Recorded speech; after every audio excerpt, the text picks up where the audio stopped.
Good Morning Business, French Tech. On va parler hydrogène à 6h43 avec Loïc Voisin, le président de Hitsetco. Bonjour. Bonjour. Alors on compte sur vous, parce qu'on croit beaucoup aux véhicules à hydrogène, et vous allez construire l'infrastructure de stations de recharge, de production en partie d'ailleurs d'hydrogène, avec vos technologies. Alors expliquez-nous exactement ce que vous faites. Alors Hitsetco est une start-up pionnière de la mobilité hydrogène. Nous exploitons un réseau de stations de distribution d'hydrogène et nous gérons une flotte de véhicules hydrogène. Donc aujourd'hui, nous avons 3 stations opérationnelles accessibles au public. La première est à Roissy, sur l'aéroport, la seconde sur l'aéroport d'Orly, et la troisième, Porte de la Chapelle. On peut aller Porte de la Chapelle et faire le plein? Oui. Bon, alors, avec un véhicule hydrogène. Ah, oui, bien sûr. Alors, ça ressemble à quoi d'ailleurs, ces fameuses stations urbaines, et ça représente quel volume? C'est quoi? C'est 1 tonne d'hydrogène par jour, et en termes d'usage, ça représente quoi? Pour qu'on se rende un peu plus compte. Aujourd'hui, sur les 3 stations que nous exploitons, qui sont déjà en service, nous distribuons à peu près 5 à 6 tonnes en moyenne d'hydrogène par mois. Notamment à des flottes de taxis? Notamment à des flottes de taxis, tout à fait. Et nous allons bientôt mettre en service une nouvelle station qui sera... À côté, Porte de Saint-Cloud? Porte de Saint-Cloud, exactement, et qui sera, lors de son démarrage, tout début 2022, la plus importante station de distribution d'hydrogène d'Europe. Alors, si on vous invite ce matin, c'est que vous franchissez une nouvelle étape avec une subvention européenne ou française. L'ADEME, en tout cas, vous octroie une subvention de 14 millions d'euros pour construire de nouvelles stations et puis pour être prêt pour les JO de 2024, non? C'est exactement ça. Donc, c'est une excellente nouvelle qu'on vient partager avec vous en cette fin 2021, avec le soutien de l'État dans le cadre du plan de relance. Et avec l'ADEME, Hitsetco va construire 6 nouvelles stations d'hydrogène. Station importante, donc de capacité de 1 tonne par jour, ce qui signifie qu'on va multiplier par 10 notre capacité de distribution d'hydrogène d'ici 2024. Et il y a possibilité de tenir la cadence, parce qu'on a vu qu'avec le calendrier et la fameuse deadline des JO, plusieurs reviennent en arrière, parce que souvent on n'est pas prêt. Est-ce que pour vous, et surtout si c'est 10 fois plus, vous avez les moyens de tenir la cadence? Alors tout à fait, nous sommes organisés pour ça. On est déjà aujourd'hui le leader de la distribution d'hydrogène en France avec nos 3 stations.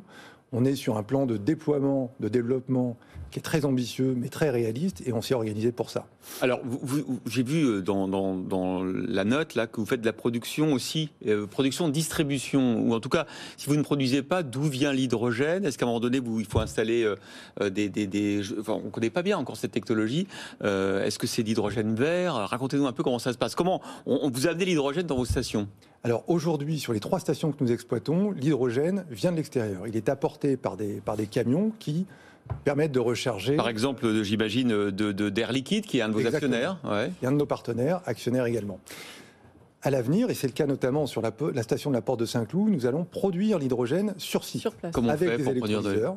Donc avec l'électrolyse de l'eau. À partir d'électricité et d'eau, on produit de l'hydrogène d'un côté et de l'oxygène de l'autre. Ça, c'est génial. Ça veut dire qu'en local, à la station, vous pouvez vous-même produire de l'hydrogène pour mettre dans les réservoirs. Exactement. Et ça va être le cas dès début 2022 sur cette station de la Porte de Saint-Cloud. Est-ce que vous pensez que c'est un modèle qui peut être dupliqué partout? Parce que ça serait génial si on avait à la fois la production locale et la distribution pour les véhicules hydrogène, ou est-ce que c'est de l'expérimentation encore aujourd'hui? Alors on n'est plus dans l'expérimentation, on est dans le passage à l'échelle industrielle qui est aussi important pour déployer la mobilité hydrogène, qui a beaucoup de vertus.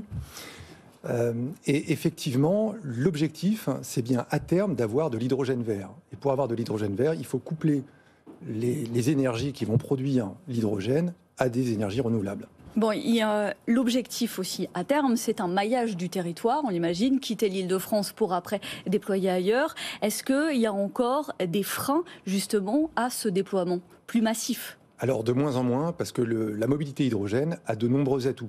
C'est une mobilité zéro émission, donc qui permet d'éviter justement les gaz à effet de serre. À condition que l'électricité que vous utilisez, j'imagine, pour casser les molécules d'eau, soit verte. Soit verte, exactement. C'est tout à fait l'enjeu, et c'est bien d'être vertueux d'un bout à l'autre de la chaîne. Ça, c'est tout à fait, évidemment, l'objectif. Mais votre petite usine locale, là, parce qu'elle me fascine, là, sur chaque station, elle fait du bruit, elle consomme beaucoup d'énergie. Vous faites en sorte que ça consomme de l'énergie lorsqu'il y a un excès sur le réseau, par exemple pendant la journée où il y a du solaire, de l'éolien ou du nucléaire. Comment vous faites ? Alors, on optimise effectivement le fonctionnement de l'électrolyseur en fonction effectivement des moments où l'électricité est la plus abordable et la plus verte, en tout cas garantie, tracée bas carbone.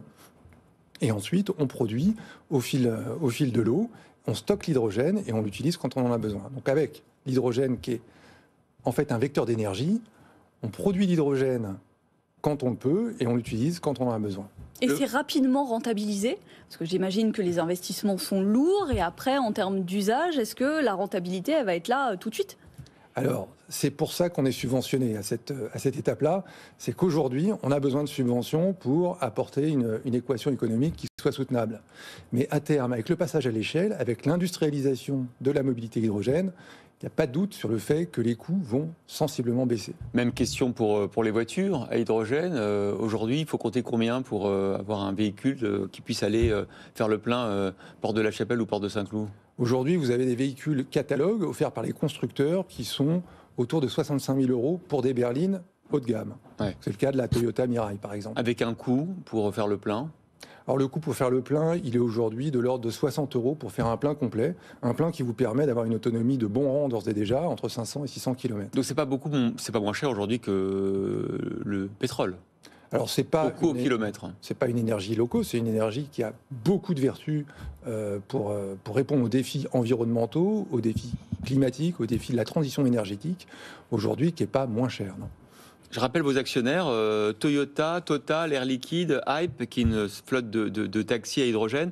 Vous allez avoir besoin d'élargir le capital bientôt? Nous allons faire appel à des fonds, effectivement, pour soutenir notre fort développement, puisqu'on va avoir un très fort développement dans les années à venir. Ouais.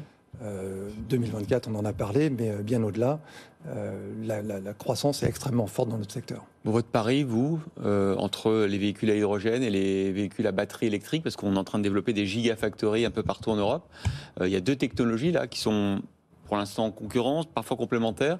C'est quoi, selon vous, la feuille de route à 5-10 ans? Alors moi, je suis convaincu qu'il y aura une place importante pour la mobilité hydrogène qui, d'ores et déjà, apporte des solutions comme une grande autonomie qui va s'améliorer avec les nouvelles technologies, une rapidité de recharge. On fait un plein sur un véhicule particulier entre 4 à 5 minutes. Et donc, ça va encore s'améliorer, les prix vont baisser, et il y a une place pour la mobilité hydrogène qui sera une place importante dans les années à venir. En attendant, effectivement, l'État vous donne un coup de main avec cette subvention de 14 millions d'euros de l'ADEME. C'est vrai que ce sont des technologies émergentes, innovantes, et on verra que le meilleur gagne à la fin, n'est-ce pas? Merci Loïc Voisin, président de Hitsetco, d'avoir été notre French Tech.